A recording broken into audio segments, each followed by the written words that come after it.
지금 방송에서 제공하는 투자 정보는 투자 판단에 대한 조언입니다. 방송에서 제공하는 주식의 가치, 가격 상승 및 가격 하락에 대해서는 방송사에서 보장하지 않습니다.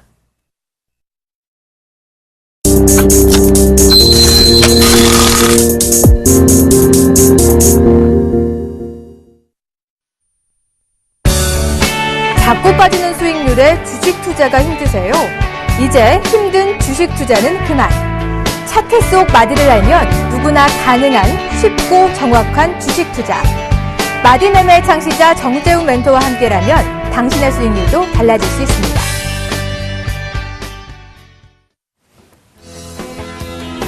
여러분 안녕하십니까? 대박플러스 시즌2 화요일을 책임지는 남자 정재훈 멘토입니다. 오늘부터 추석 열차 승차권 예매가 시작이 됐다고 합니다. 노선별로 경부선, 그리고 경전선, 충북선, 경북선은 오늘 예매가 좀 시작이 되고요. 호남선과 전라선, 장항선, 중앙선 예매는 내일부터 진행이 된다고 합니다. 표는 한 번에 6장씩 한 사람당 12장으로 제한이 된다고 하는데요. 예약한 승차권은 오늘 14일부터 17일까지 결제를 완료를 해야 되고요. 그리고 표가 취소되지 않는다고 하니까 미리미리 좀 준비를 하시기 바랍니다. 자, 추석을 맞이해서 표는 미리미리 좀 준비를 하는데요. 주식은요, 대박 플러스 화요일 내에 미리미리 좀 준비를 하셔야겠죠? 오늘 설명 잘 들으시고요. 내일장을 미리 대비를 해 보시기 바랍니다. 자, 먼저 시작하기 앞서서 포트폴리오 상담 신청 방법부터 말씀을 좀 드리도록 하겠습니다. 총 3가지 방법이 있죠? 전화번호는요, 02-3153-2611, 2612 2대 전화가 있고요. 문자는요, 무료 문자입니다. 013-3366-0110번으로 문자를 보내주시면 될 것 같고요. 마지막으로 홈페이지를 이용한 방법이 있는데요. www.centv.co.kr 서울경제TV 홈페이지입니다. 종목 상담 신청 게시판을 활용을 하셔도 된다라는 점 말씀을 드리도록 하겠습니다.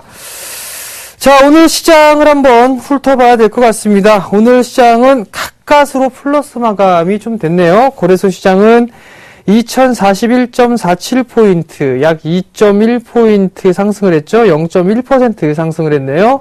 코스닥은 545.76포인트, 0.54포인트 하락 마무리가 좀 됐습니다. 원달러 환율은 여전히 강한 그런 모습들이죠. 1026원 40전에 좀 거래가 됐습니다. 0.38% 정도 밀려 내려오는 그런 모습들입니다.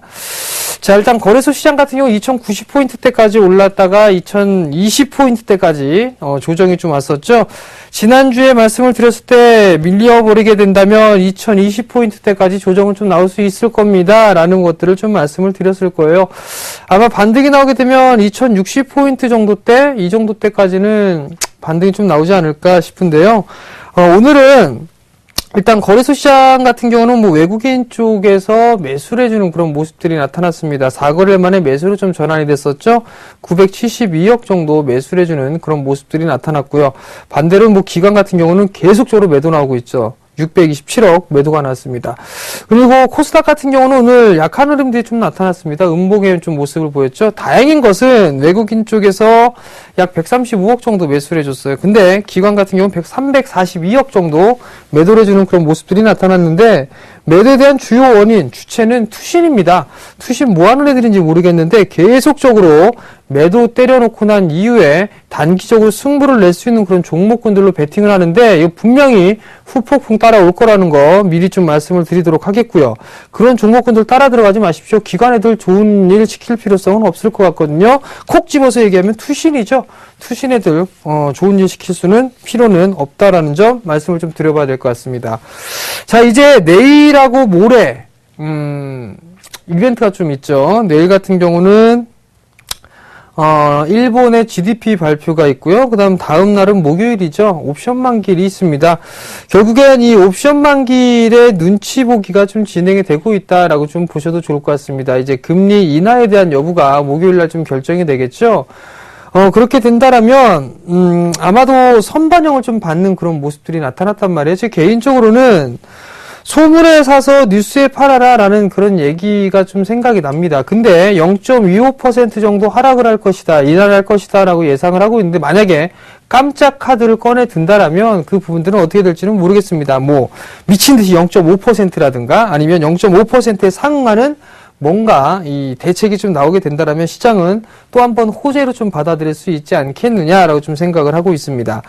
결국엔 이러한 흐름들이 나타나기 때문에 선반영을 좀 받았던 그런 모습들이고요. 또 한 부분들은 거래대금 자체가 점차적으로 좀 감소가 되고 있는 그런 모습들이란 말이에요. 그렇기 때문에 모든 섹터들이 다 움직이지는 못한다라는 거. 왜냐하면 돈이 없다는 얘기겠죠. 그렇기 때문에 차별화가 지속적으로 좀 나타날 수밖에 없다라고 좀 보셔도 좋을 것 같습니다. 결국엔 어떠한 한 섹터가 올라가게 된다면 다른 섹터들은 숨고리가 좀 나와주는 그런 모습들이 나타나고 있겠죠. 오늘 같은 경우 뭐 증권 섹터들이 좀 강한 모습들이 좀 보였었죠. 그리고 또 하나는 조선 섹터들이 좀 강한 모습들이 나타났습니다. 그 대신에 화학이라든가 아니면 철강 이런 섹터들은 뭐 혼조세를 좀 보였었고 자동차 쪽도 마찬가지죠. IT 쪽도 조금 밀려 내려오는 그런 모습들이 나타났고요. 이만큼 차별화가 좀 지속이 되고 있고 변동성이 좀 확대가 되고 있습니다.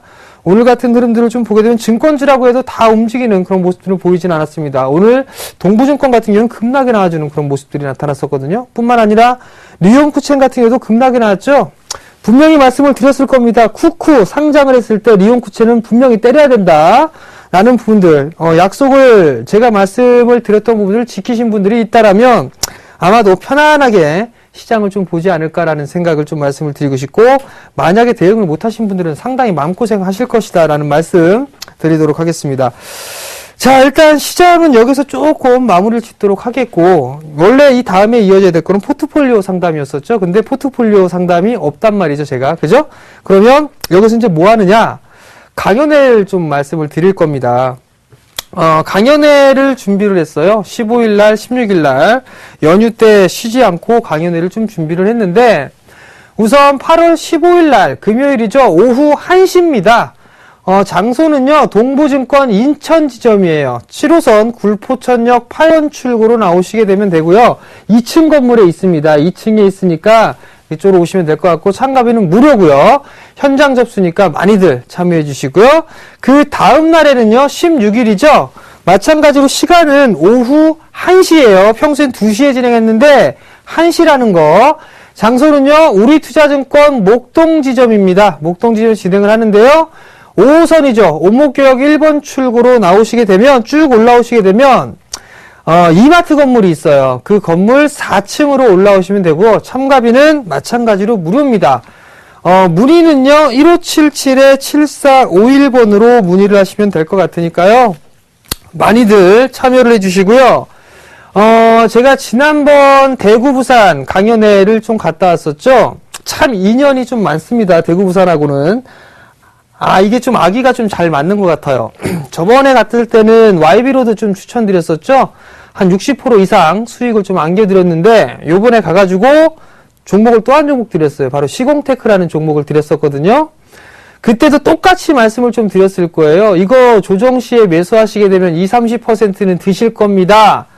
라고 좀 말씀을 드렸는데, 그거를 과연 몇 분이나 매수를 하셨는지 난 그게 참 의문입니다. 그러면서 많이 매수 안 하실 거면은 앞으로는 대구, 부산 강연에 안 갈 겁니다. 라는 말씀을 드렸는데, 좀 잠깐 차트를 좀 보면서 한번 말씀을 좀 드려보도록 할게요. 자, 시공테크를 좀 말씀을 드렸단 말이에요. 지금 제가 말씀드렸던 부분들이 어디였었냐면 요 시기였었어요. 요 시기 때 9%대 상승을 하고 난 이후에 금요일 날이었었죠. 이날이. 그 다음에 주말에 부산하고 대구 강연을 했었단 말이에요. 그때 말씀드렸을 때 이 종목 눌림주에서 3,800원에서 3,700원 정도에 사시면 아마도 20-30% 드실 겁니다. 라는 말씀을 좀 드렸을 거예요. 근데 뭐 단기간에 너무 많이 올랐다라는 생각은 하실 필요성은 없다라는 거 말씀을 드렸었죠. 그리고 결국에는 매수 기회를 주고 난 이후에 20-30%가 넘는 50%가 넘는 수익이 났죠. 제가 대구, 부산은 계속 가야 될 것 같아요. 그래야 이런 종목군들을 계속 잡아내지 않을까 싶은데, 근데 이번에도 아마 인천이나 우리투자증권 목동지점에서 강연회를 하는데, 그때도 아마 이런 종목군들 제가 가지고 있으면 좋은 종목군들 한번 말씀을 드릴 테니까요. 많이들 참여해 주시기 바랍니다.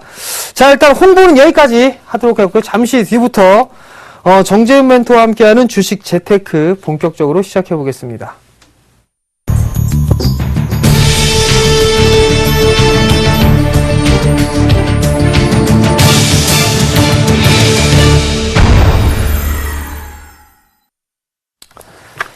정재훈 멘토와 함께하는 주식 재테크 시간입니다. 언제나 화면은 잘생겼네요. 똑같죠? 자, 하나씩 보면서 좀 말씀을 드릴게요. 제가 여러분들께 좀 말씀을 드리는 부분들은 기법이라든가 이런 스킬적인 부분들을 좀 말씀을 드리는 게 아니라 실용적인 좀 부분들을 말씀을 드렸죠. 하반기 시장에 대한 부분들을 큰 관점에서 좀 말씀을 드렸었고, 이제 세부적으로 조금씩, 즉, 단기적인 부분들로 좀 말씀을 좀 드렸단 말이에요.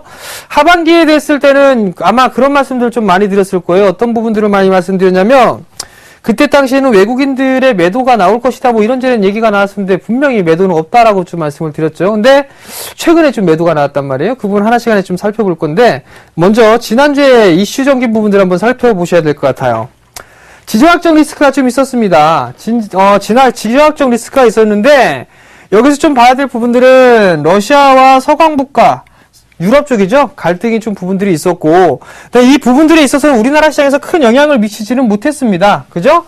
이 영향은 좀 크게 미치지는 못했었는데, 이날이었었어요. 미국의 이라크 공습이 금요일날 얘기가 나오면서 우리나라 시장이 좀 큰 폭으로 밀려 내려오는 그런 모습들이었죠.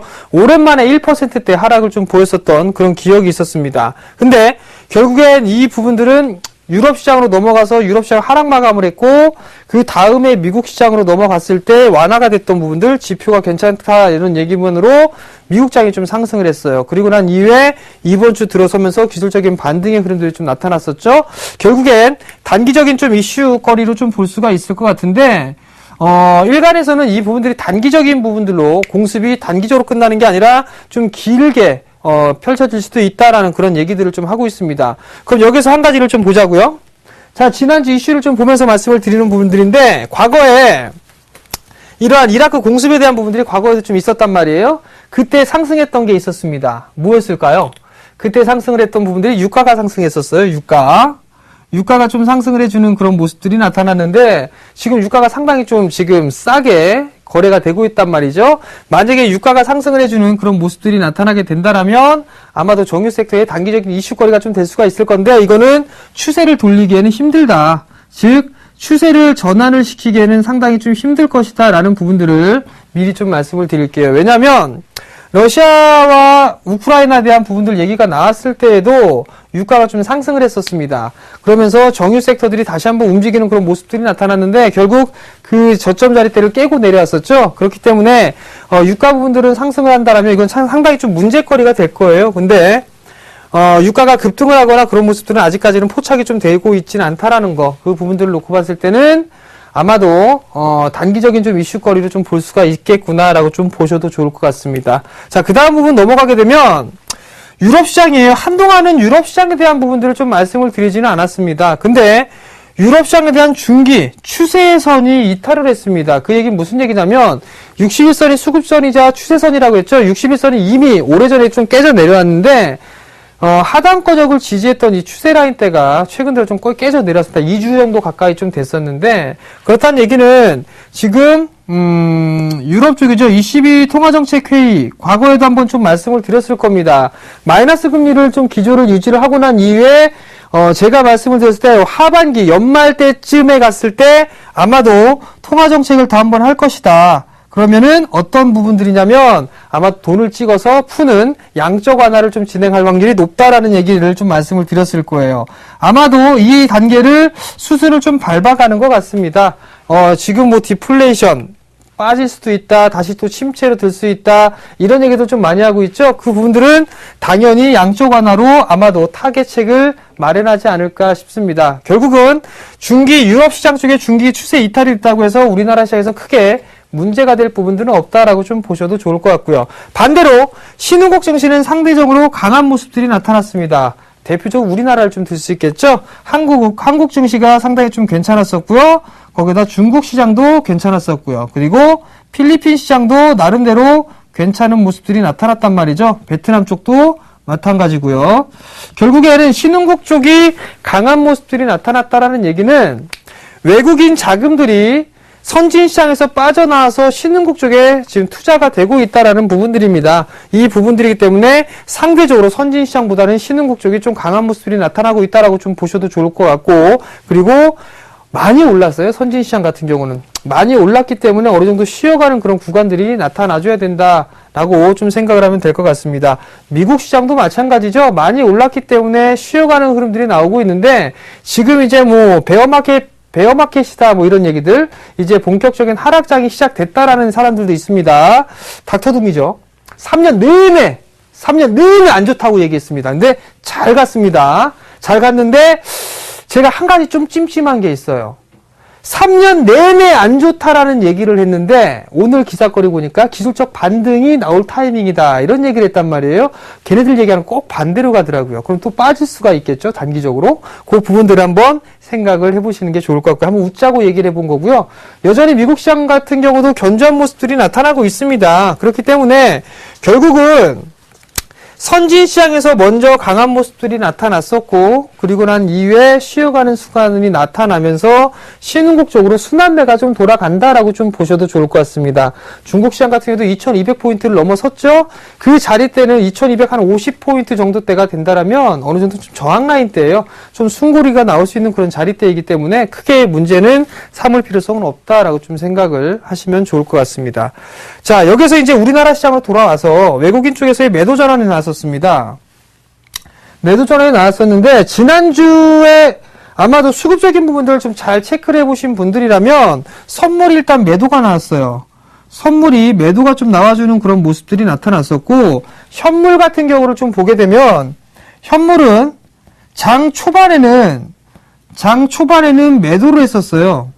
매도가 좀 진행이 되다가 장 막판에 매수로 좀 전환되는 그런 모습들이 좀 나타났거든요. 결국은 이러한 모습들이 나타나다가 지난주 후반권역부터 매도가 좀 나와주기 시작했습니다. 목요일장 나왔었고요. 금요일장 나왔고, 그리고 지난 월요일이죠.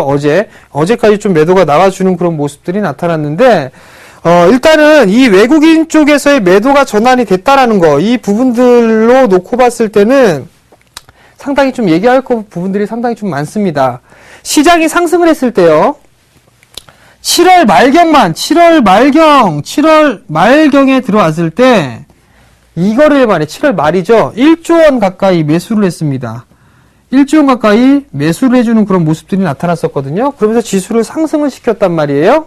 근데 매수를 해주니까 지수는 상승을 했어요. 근데 지금 매수를 안 하니까 어때요? 약한 모습들이 나타나고 있죠. 약한 모습들이 나타났다는 얘기는 어떤 모습이냐면 거래대금이 좀 감소가 되고 있어요.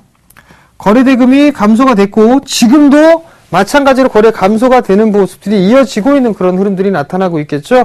그러니까 어떻게 되죠? 결국엔 차별화가 진행이 되는 그런 모습들이 나타나고 있고, 지금 또한 나타나고 있고, 향후에도 나타난다라는 부분들을 좀 기억을 하셔야 될 것 같아요.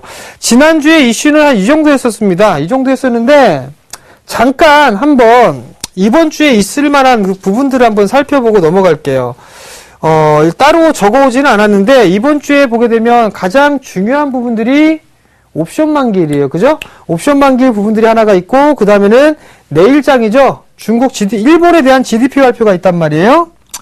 일본에 대한 GDP 발표가 있는데, 마이너스 9% 정도 하락을 할 것으로 예상을 하고 있다라는 얘기예요. 제가 이 부분들을 왜 보게 되냐면, 지금 최경환 노믹스와 아베노믹스를 좀 비교를 하는 그런 부분들이 좀 생겨났습니다. 만약에 아베노믹스가 지금 했는데 잘 안 되더라. 그렇게 됐을 때 과연 우리나라 시장에서 어떠한 반응을 보일 것인가, 이 부분들을 봐야 되는데, 일본은 안 돼. 한국에도 정책을 하니까 한국을 한번 들어가자라는 그런 부분들이 하나가 있을 거고요. 또 하나는 일본도 안 됐는데 우리나라 똑같은 정책 써갖고 되겠나? 라는 그런 생각이죠. 그러면서 매도가 나와줄 수도 있는 그런 부분들이거든요. 결국엔 저는 수요일과 목요일은 변동성이 좀 클 것이다 라고 예상을 하고 있는 그런 상황이기 때문에 일단 내일부터 목요일이죠. 목요일은 또 주말장이에요. 연휴가 있기 때문에 이 거래 같은 경우는 급하게 매매를 하실 필요성은 일단 없지 않겠느냐라는 부분들 좀 말씀을 드려보도록 하겠습니다. 자, 그럼 이제, 이번 주에 대한 부분들을 한번 보기 전에 요걸 한번 좀 살펴볼게요. 2분기 업종별 실적 추이를 좀 보시게 되면 뭐가 있냐면은요. 자, 카드, 제약, 건설 많이 올라갔었죠. 그죠? 그 다음에 은행이 있습니다. 은행. 그리고 기계 쪽이 있기는 했는데 기계 쪽 같은 경우는 영업이익이 감소가 됐었어요. 그죠? 이쪽 섹터들이 주로 좀 많이 올라갔습니다. 이게 음식료 섹터들도 많이 올라갔고요. 결국엔 여기 보시게 되면 화학 섹터, 그죠? 많이 못 올라갔습니다. 이 얘기는 무슨 얘기냐면 2분기 때 실적이 좋았던 섹터들이 3분기 때도 좀 좋아질 수 있겠구나라는 부분들을 생각을 하셔야 됩니다. 그러면 건설사 중에서도 지금 대형 건설사 말고 중소형 건설사가 좀 더 유리하다라고 좀 보시면 좋을 것 같고요.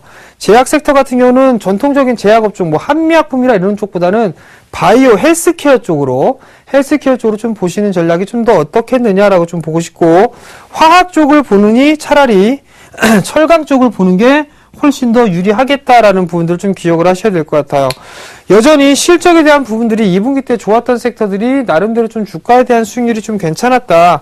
그렇다는 얘기는 향후에 3분기 같은 경우도 마찬가지로 실적에 대한 부분도 한번 생각을 해봐야 되는데, 이 부분들이 이제 어느 정도 이 8월 달이 마무리가 되게 되면, 옵션 만기일이 좀 지나고 나서 보게 되면 이제는 공백기가 생깁니다. 그 공백기 때는 뭔가 모멘텀과 이슈거리가 있는 그런 섹터들이 상승을 할 수가 있을 것 같은데, 일단 그 부분들은 차후에 살펴보도록 하겠고요. 우선 이번 주에 있을 옵션 만기를 좀 생각을 해보셔야 될 것 같아요.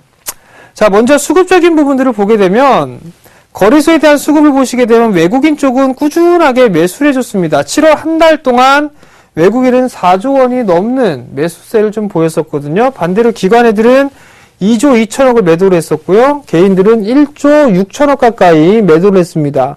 오늘도 펀드 환매가 약 400억 이상 좀 들어왔다고 하는데, 외국인들은 꾸준하게 좀 매수를 해줬단 말이에요. 코스닥 시장도 마찬가지입니다. 7월 달에 2천억 가까이 좀 매수를 해주는 그런 모습들이 나타났었는데, 장 막판에, 7월 달 막판에 매도로 좀 전환되면서 400억 정도 매수를 해주면서 좀 마무리가 됐습니다. 기관 같은 경우도 마찬가지죠. 3천억 가까이 매수했는데 이거 3천억을 한 달 사이에 다 때렸습니다.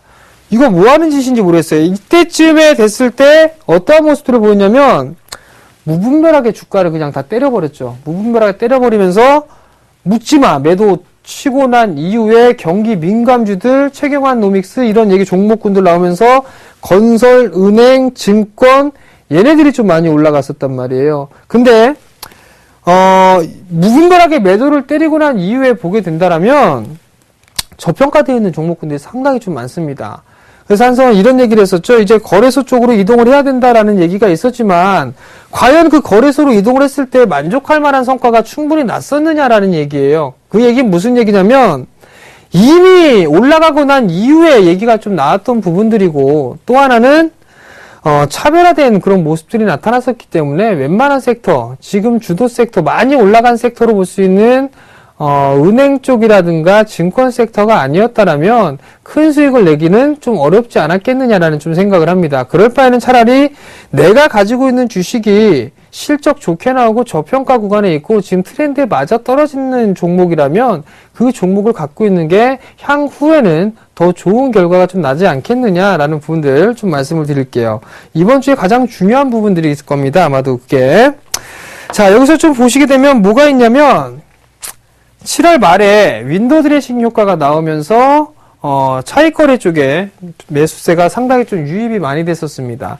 유입이 좀 많이 됐는데 이 부분들을 왜 말씀을 드리냐면 이번 옵션 만기 때 차익으로 좀 들어온 부분들이 청산이 좀 진행되지 않을까라는 좀 생각을 하고 있습니다. 저는 개인적으로. 왜 그러냐면 단기적으로 상당히 좀 큰 물량, 외국인 쪽에서 큰 물량이 좀 매수가 들어와줬고, 거기에다가 기관들까지도 프로그램 매수가 좀 유입이 되는 그런 모습이었었거든요.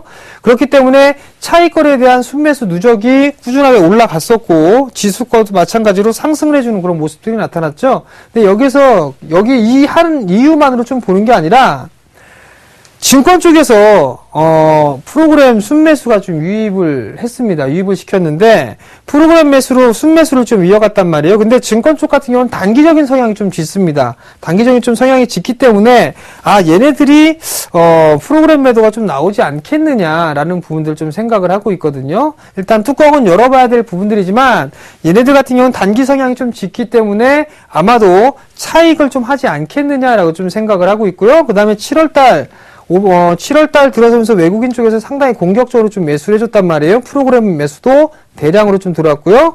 외국인에 대한 차익 거래 쪽도 마찬가지로 지금 바닥을 치거나 꾸준하게 유입을 시켜놓고 있다는 얘기죠. 일단 외국인들 같은 경우는 코스피 거래소 시장의 순매수를 좀 많이 보여주는 그런 모습들을 좀 보였지만 프로그램 쪽에서는 차익 거래 쪽도 마찬가지로 증가를 시키는 그런 모습들이 나타났기 때문에 결국은 아마도 좀 매도가 나오지 않겠느냐라는 부분들 좀 생각을 하고 있습니다. 그렇다는 얘기는 변동성이 좀 커진다는 얘기겠죠. 그 변동성이 좀 커진다는 얘기를 잘 기억을 하시고 내일장이나 내일 모레장 같은 경우는 무리하게 추격 매수를 하시는 전략은 그렇게 썩 좋지는 않다라는 부분들을 좀 말씀을 좀 드려보도록 할게요. 자, 차트 좀 잠깐 보시면서 좀 말씀을 드려보도록 할게요.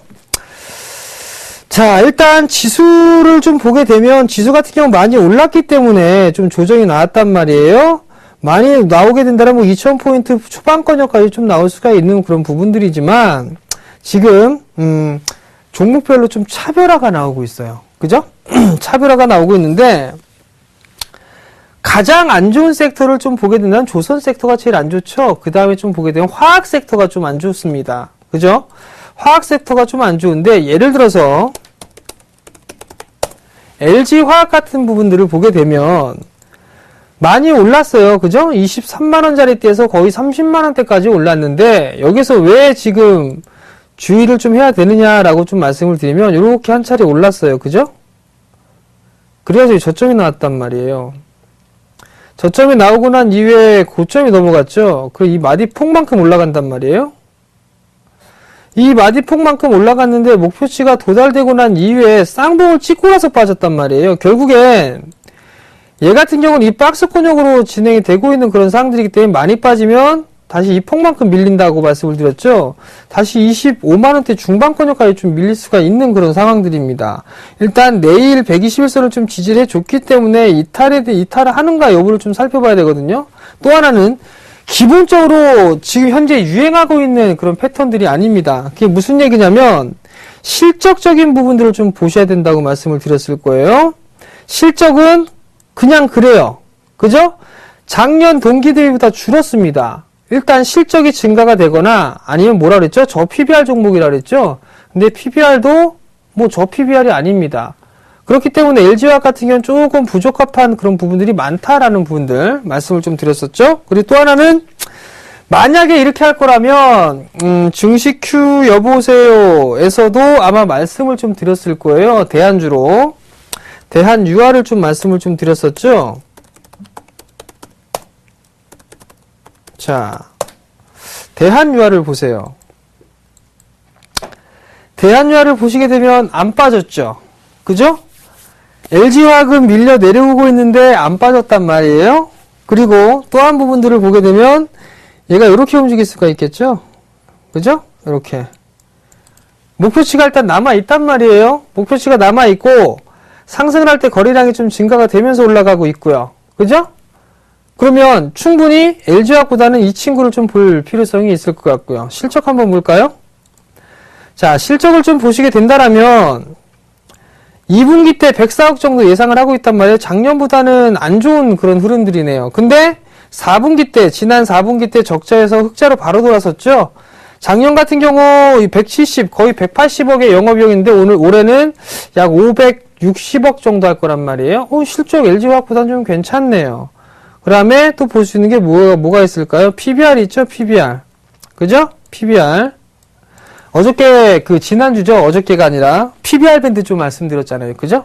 PBR 밴드 바닥 치고 올라가는 거 사시라 그랬잖아요. 저 PBR이잖아요. 그럼 화학 섹터들 중에서도 LG화학을 살 바에는 트렌드에 맞는 실적이 그래도 괜찮게 나오는 저 PBR인 이런 대한유학 같은 종목을 사시는 게 더 유리하지 않겠느냐라는 부분들이에요. 그렇기 때문에 대안주로 증시큐어보세에서 대안주로 좀 말씀을 좀 드렸던 종목군들이죠. 이런 종목군들이 좀 상당히 많습니다. 지금 계속적으로 나오면서 여러분들께 말씀을 드렸던 게 저 PBR, 턴어라운드 이것들을 계속적으로 좀 말씀을 드린단 말이에요. 지금 오늘 또 한 가지를 또 볼게요. 자, 특이 종목을 한번 볼까요? 자, 신고가 간 종목군들 한번 보자고요. 신고가. 자, 요렇게 해서 한번 볼게요. 요렇게. 자, 보게 되면, 이름만 보이면 되니까. 자, 신고가 종목들이에요, 오늘. 경방. 신고가죠? 그죠? 경방이 신고가인데, 기업 분석 한번 보자고요. 자, PBR이죠. PBR. 그죠? 0.59배. 0.6배가 안 됩니다. 그렇다는 얘기는, 얘가 저 PBR이구나. 그러니까, 신고가구나. 라는 것들을 예상해 볼 수가 있겠죠. 우선주들 다 뺍시다. 조선내화. 얘도 마찬가지 신고가예요. 저 PBR이고요. 신영증권도 마찬가지고요. 그죠? 그 다음, 대신증권. 대신증권도 저 PBR이죠. 신고가란 말이에요. 이것도 마찬가지로 대안주로 좀 말씀을 드렸을 겁니다. 아마도, 그죠? 그럼 대안주로 했다라면 아마도 충분히, 6% 이상의 수익은 충분히 좀 날 수 있지 않았을까. 뿐만 아니라 아모레지 같은 경우는 저 PBR 아닙니다. 성장성이죠. 얘 같은 경우는. 그리고 또 보게 되면, 상당히 좀 많이 있습니다. 경동 나비엔이라는 기업도 있고요. 오리콤이라는 기업도 있고요. 근데, 여기에서요, 공통점이 있습니다. 공통점. 그 공통점은 뭐냐면, 거래량이 없어요. 거래량이 없기 때문에, 많이 못 삽니다. 조금 전에 좀 봤던 종목군들, 예를 들어 경방이라는 종목군을 보면, 8,000주도 안 터졌어요. 8,000주. 10만, 100만, 1000만억, 10억. 8,000주가 안 됐다면 오늘 종가 기준으로 꼴랑 해봤자 거래대금 14억도 안 됐다는 얘기입니다. 14억도. 이 부분들이기 때문에 많이 매수를 하기가 조금 힘들어요. 오히려 조선내 같은 경우는 오늘 거래량 2,300주. 사기가 좀 상당히 힘들었겠죠. 이런 종목군들이 움직인단 말이에요. 결국엔 무슨 얘기냐면 저 PBR 종목 중에 소외를 좀 받았던 애들, 이런 애들이 이렇게 움직이더라. 요거를 좀 보셔야 된다는 얘기입니다. 그리고 또 하나는 이 신고가를 간 종목군들을 쭉 보시게 되면 경기 민감주가 없어요. 그죠? 경기 민감주가 없다라는 얘기는 무슨 얘기냐면 이제 과거하고 지금하고는 좀 틀리다라는 얘기입니다. 과거에는 굴뚝주들 하게 되면 다 날아가고 그런 모습들이 나타났는데 이제는 그런 모습들이 나타나지 않는다는 얘기거든요. 자, 제가 그 말씀을 왜 드리냐면 원달러 추이를 한번 보세요. 원달러 추이를 보시게 되면 뭐가 있었냐면 2005년도 때부터 저점대를 이탈했었던 이 2005년도 때부터 원화 강세가 상당히 길게 유지가 됐습니다. 그죠? 2005년도부터 원화 강세가 유지가 됐어요. 2008년도 중반까지 해서 서브프라임까지 겪으면서 원화는 다시 약세로 급격하게 약한 모습도 좀 보였었죠. 지금도 분명히 이 저점을 깨져 내려가게 되면 1,000원은 붕괴가 될 겁니다. 저는 지금 요때를 생각을 하고 있거든요. 요때 생각했을 때 우리나라 코스피 시장 어땠을까요?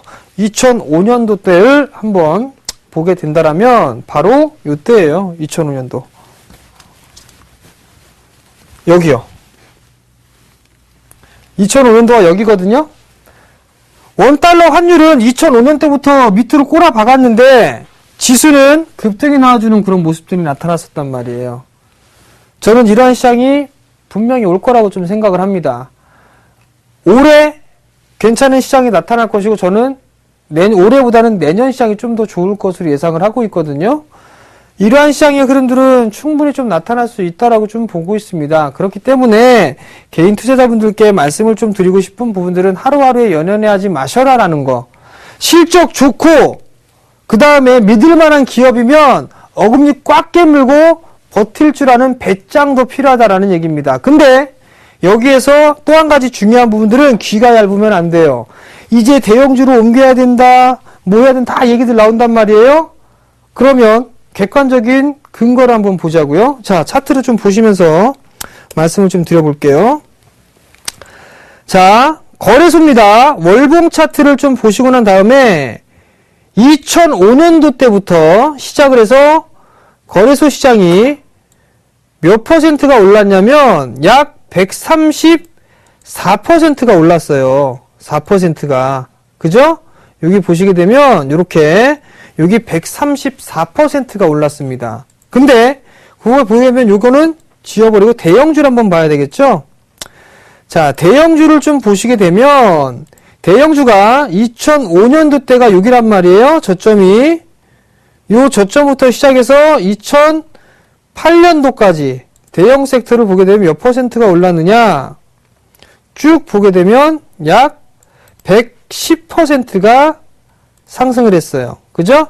이 114.29% 좀 상승을 했네요. 그러면 중형주를 한번 볼게요.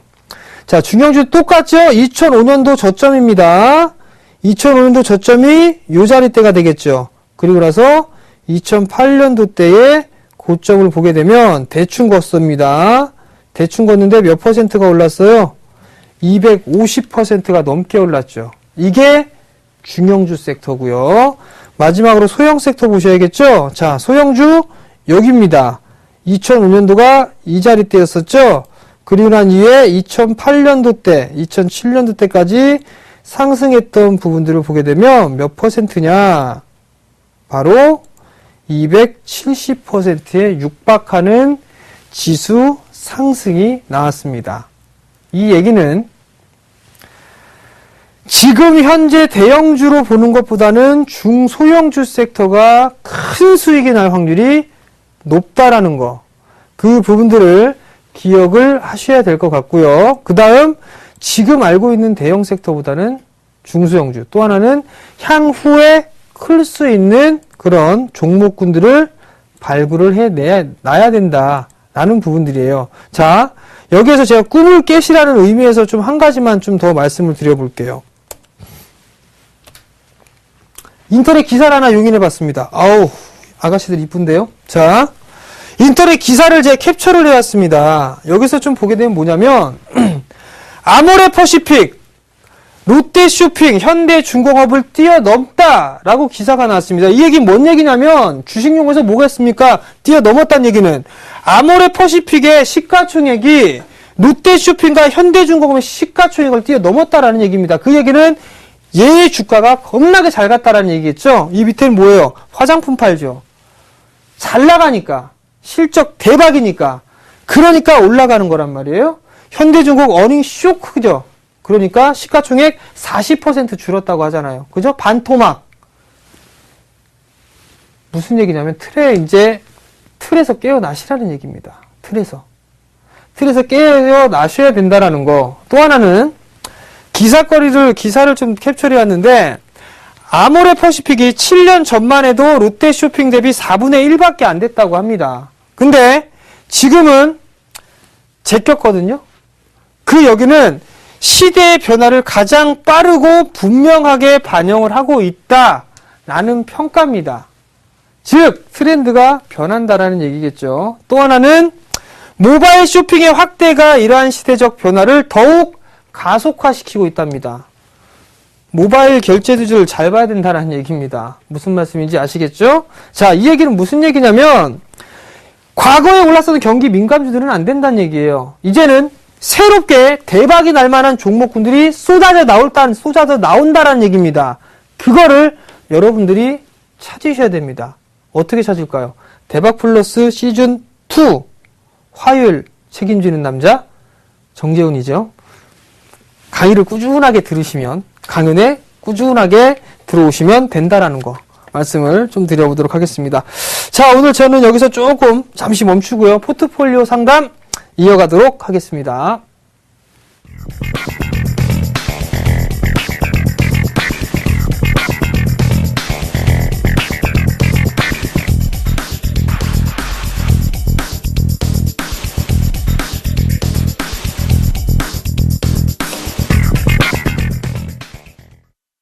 자, 포트폴리오 상담을 시작을 해야 되겠죠? 일단 전화가 와 있나요? 자, 전화 한번 받아볼게요. 여보세요?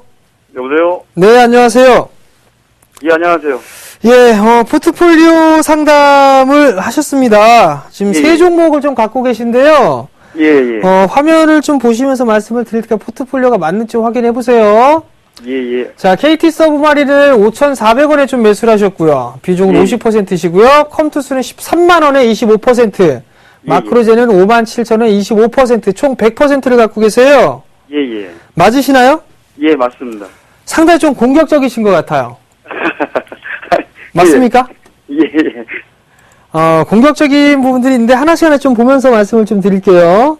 예, 예. KT 서브마린 매수하신 이유가 혹시 있으세요?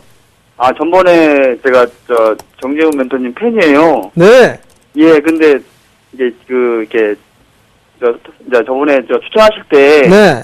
예, 샀는데 중간에 좀 매도할 때 좀 매도를 못 해가지고, 네. 예. 그래가지고 이제 좀 어떻게, 매도가 좀 힘들더라고요. 일단 저 때문에 좀 손실을 좀 입으셨어요.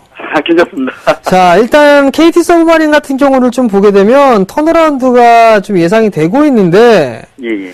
우선 지금 보니까 1분기 때는 돌아섰어요. 그죠?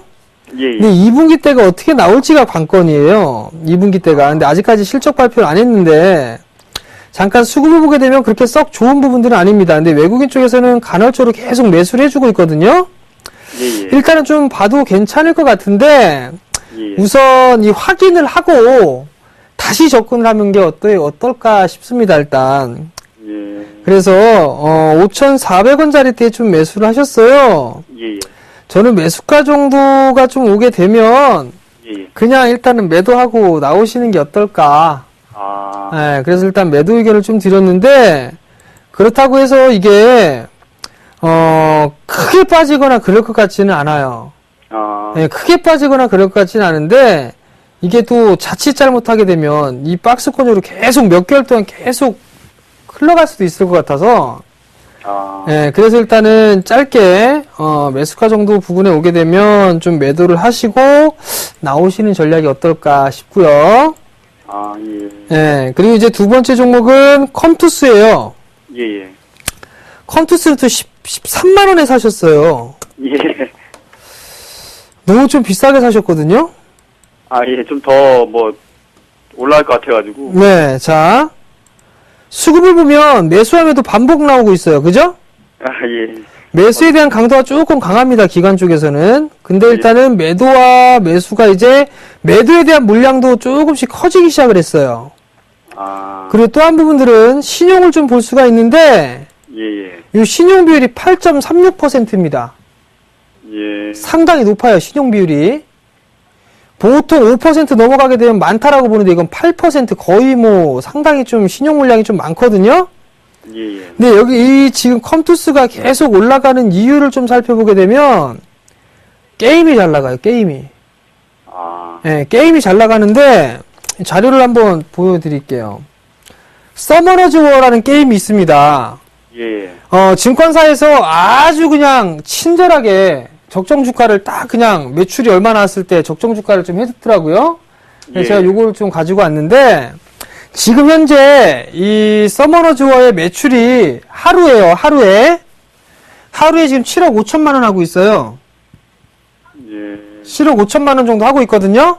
예, 예. 그러면 게임주에 대해서 어느 정도 PER 20배를 먹여줬을 때 보게 되면 적정 주가는 약 한 19만 원 정도가 나와요. 아. 19만 원 정도가 좀 나오거든요. 예, 예. 네, 지금 하루에 7억 5천이 나오고 있는데 이게 우리나라랑 중국만 하는 게 해당되는 게 아니에요. 다른 신흥국 쪽이나 선진시장 쪽 있죠? 예, 예. 그게 상당히 상위권에 지금 잘 나가고 있습니다. 그렇기 때문에 이게 큰 폭의 좀 상승을 한 거거든요. 봐야 될 부분들은 이게 매출이 더 늘어나느냐 아니면 줄어드느냐 이 부분들을 좀 생각을 해봐야 된단 말이에요. 14만 원대까지 일단 올라왔었어요. 그죠? 예. 근데 제가 좀 이 적정 주가는 19만 원 정도다라고 좀 얘기를 하는데 일단은 신용 비율이 좀 너무 높고 단기적으로 이격이 너무 많이 벌어졌단 말이에요. 그죠? 예. 그게 전 고민입니다. 이걸 다이렉트로 땡길까? 다이렉트로 땡겨 올라갈지 아니면은 여기서 숨고르기가 좀 나와준 다음에 다시 움직일지 저는 그게 사실 좀 고민이거든요. 예. 25%시라면 저라면 13만 원에 매수를 하셨어요. 예. 조금 저는 사실 좀 많이 비싸게 좀 매수하신 것 같다라고 좀 판단이 들거든요. 예. 그렇기 때문에 저는 매도를 하시고 예. 다시 잡아보시는 게 어떨까 싶어요. 이게 그러면 음. 더 눌림목에 잡으면 더 올라갈 수가 있을까요? 지금 뭐 매출이나 이런 부분들이 잘 움직이고 있으니까 아까도 좀 전에도 PER 20배 정도 수준을 매겨준 거는 그렇게 크게 고평가 매겨준 건 아니거든요. 예. 그 게임뿐만이 아니라 하반기 때 좀 출시가 되는 게임들도 또 있단 말이에요. 예. 그렇다면 추가적인 상승도 충분히 좀 나와줄 수가 있는데 예. 저는 이거 참 지금 여기서 이거를 사자라고 말씀하거나 보유하자라는 얘기에는 조금 부담스러워요, 사실. 그래서 일단은 매도를 좀 해보시고 만약에 매도를 하기가 좀 힘들다라고 한다면 예. 25%니까 한 10% 정도는 좀 매도를 하고 나머지 물량만 좀 보는 게 어떨까 싶고요. 만약에 움직이는 흐름들이 좀 나타나게 된다라면 예. 저는 이 자리대에서 움직이게 되면 한 15만 5천 원 정도 때까지는 보이긴 하거든요. 예. 그러니까 그 정도까지는 좀 보시는 전략 좀 말씀을 좀 드려보도록 할 거고요. 리스크 관리 자리대는 이게 12만 원 정도 보셔야 될 것 같아요. 네, 그러니까 13만 원에 매수하시니까 12만 원짜리 때면 이게 좀 손실이 나잖아요. 그렇죠. 수익 대비했을 때. 그래서 저는 한번 매도를 해줬다가 차라리 저 12만 원 이하 권역으로 한번 오게 된다라면 그때 한번 잡아보는 게 어떨까 싶어요. 네. 그렇게 좀 말씀을 드리도록 하겠고요. 예. 자, 이제 마지막으로 마크로젠이에요. 마크로젠 오늘 주식 잔소리 못 들으셨죠? 예. 저는 이거 오늘 매도하시라고 말씀드렸는데. 예, 이상하더라고요. 네, 매도하시라고 말씀을 드렸는데, 일단 마디의 목표치가 얼추 다 찼어요, 이렇게. 찼기 때문에 조정을 좀 받아야 되는데, 이거 내일 반등 나야 되는데, 거래량이 좀 부담스럽거든요? 예. 거래량이 좀 부담스럽기 때문에, 이 총목도 마찬가지로, 반등 나오게 되면 좀 매도를 좀 하시는 게 좀 좋을 것 같아요. 예. 네, 너무 비싸게 좀 매수를 하셨기 때문에. 중기적인 목표치도 얼추 다 찼어요, 이렇게. 그래요? 네. 그러면 조금 쉬어가는 흐름들이 나와줘야 되니까, 예. 손실 없이 내일 아마 반등 나올 거예요. 내일이나 모레. 그때 되면은 일단 매도하고 나오시는 전략. 그 정도 좀 말씀을 드리면, 결국 다 매도잖아요. 그죠? 그죠? 예. 그래서 좀 관심있게 좀 볼 수 있는 종목군들 좀 말씀을 드려야 되는데, 예. 일단은 우성사료라는 기업이 있어요. 제가 좀 자주 말씀드리죠? 예. 우성사료라는 기업 관심있게 좀 보시는 게 좋을 것 같고요. 예. 그 다음에, 그 하이트진로 홀딩스라는 기업이 있어요. 하이트진로도 괜찮고, 하이트진로 홀딩스 같은 경우는 저PBR 종목이거든요.